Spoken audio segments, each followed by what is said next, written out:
What's going on, beautiful people? It is I, your flying locomotive, and faster than a speeding bullet SuperCliff, coming at you live with a brand new video. And for today's majestic and fantastic video, we are continuing the path forward with Action Comics, issue number 1053. But before we jump back into the saddle with those among the Superman family, if you are new to the channel, then smash that like and subscribe button. That way you guys never miss out on anything that happens on this majestic channel. So what are you waiting for? Let's raise the bar and go full on Super Saiyan. Hit that subscribe button. Thus, without further ado, let's continue with Dawn of DC with Action Comics, issue number 1053. Our story begins on Thursday, 6 o'clock in the morning, and outside of Steelworks, we see the one and only John Henry Irons. And without missing a beat, the hero gets attacked by the Blue Earth terrorists. But remember, these are the same guys who in the previous issue were kidnapped by Metallo and were converted into cyborg necro drones.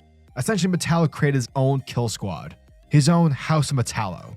Now, fortunately, John isn't alone because with the surprise attack, the Superman family immediately responds to provide aid. Now, during the battle, Metallo confronts Superman via his drones, and he tells the Man of Steel that he's gonna annihilate his entire family. Anything that is affiliated with Superman is going to be burned to the ground, because Metallo is hell-bent on revenge for him taking his sister. However, Superman is like, John, buddy, what are you talking about? Rather, instead, he tells Metallo that he didn't even know he had a sister, let alone someone he actually cared for. But Metallo isn't convinced that Superman is telling him the truth. Thus, two of the Necro drones grab on Supergirl and self-destruct, dosing her with massive doses of kryptonite, infecting her bloodstream. Now, while Superboy flies Kara to get treatment from Kelex, Clark orders Kong to take the only surviving drone back over to Star Labs, so that they can understand on what the deal is with Metallo and how he was able to convert these people into drones. Basically, there's a lot of questions to be answered. From there, Clark teleports into Lex Luthor's cell to confront him, because when in doubt, blame Lex Luthor. With Metallo stronger, Clark is under the impression that Luthor clearly has something to do with it, since that's his MO. Now, Lex admits that he did send Metallo to destroy Steelworks before he signed over LexCorp to Superman, which of course we are seeing those events play out over in Joshua Williamson's Superman book. And oh my god, that book is so good, so tasty. Anyway, Superman demands to know why Metallo thinks why he has his sister. Thus, Lex suddenly gets nervous, as he appears to know what the voice is. And so he tells Superman that they need to catch Metallo as soon as possible. Later on in Metallo's hideout, Metallo realizes that his new body is changing, and Tracy tells him that his new body incorporates War-World technology, which is currently adapting in order to repair the damage he sustained during his fight with Superman.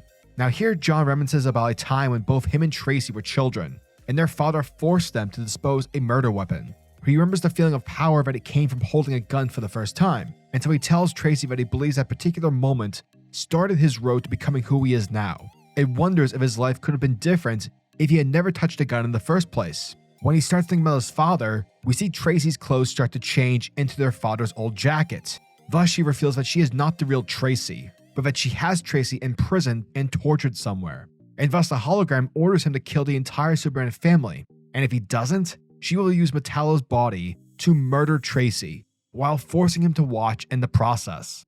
Meanwhile, at the Kent home, Lois and Clark need to leave to report on a Blue Earth rally which has broken out downtown, leaving John to babysit the twins. And as they are about to leave, John asks Clark if they can spend time together over the weekend, and he agrees, but also suggesting that, taking the twins along, to John's disappointment. After they leave, John wanders into his childhood bedroom, which his parents gave to the twins. Meanwhile, Ulfa Ra obsessively watches news on the rally on TV, growing steadily angrier. Ulfa Ra, meanwhile, follows John into the room and asks if he hates him. John then admits that neither he or his parents have gotten over the years he spent in captivity and the time together that they lost, and it's been difficult watching the twins essentially live out his childhood that was stolen from him. However, as he tells Ursula that he is happy to have him both, as part of his family, from there they go back into the living room and realize that Ulfa Ra is missing. And it's here to their horror that on TV, Ulfa Ra is shown to be attacking the Blue Earth protesters, and apparently is shown to have killed one of them. And that, folks, was the end of Action Comics, issue number 1053. And thank you guys for checking out my video, as it truly means the world to me.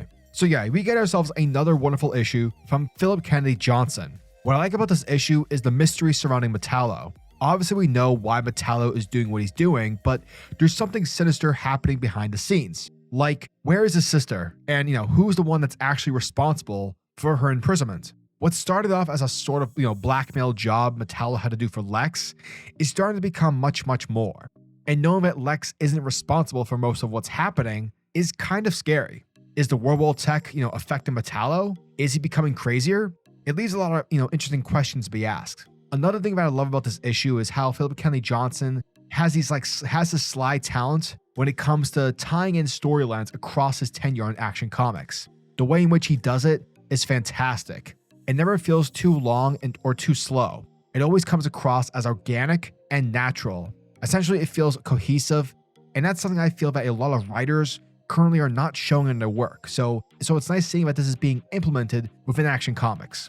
Overall, Action Comics continues to be a fun time. A lot of world building to be had, along with an interesting plot and, what's happening with Metallo, and how will Superman handle when it comes to Ra sudden rampage. So yeah, as always, I'm your majestic sayer of words, SuperCliff, and if you guys are new to the channel, then do me a solid by smashing that like and subscribe button, and also the notification bell so that you'll never miss out on an upload, and so that you'll always be kept up to date with your favorite top tier comics happening in the comic book world.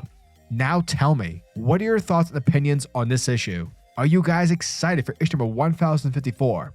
Let me know down in the comment section below. And until next video, peace, giggity goo.